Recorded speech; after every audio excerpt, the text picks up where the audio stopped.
shirweynaha STEM ee Soomaaliya waa uu soo laabtay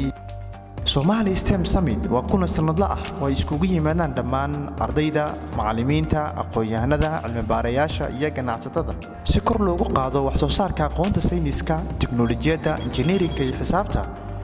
iyo in xal waara loo helo dhammaan arrimaha ka taagan Soomaaliya iyo gobolka. Shirweynaha STEM ee sanadkan waxaa diiradda lagu saari doonaa abaaraha ba'an ee ka jira gobolka, isbedelada cimilada iyo in la helo xalal cusub oo looga samata bixi karo abaaraha soo noqday, sinaanta jinsiga, cusboonaysiinta tamarta iyo sidoo kale shaqaalaysiinta dhalinyarada iyo haweenka. Haddii aad tahay cilmi baare wax ka qoray sayniska,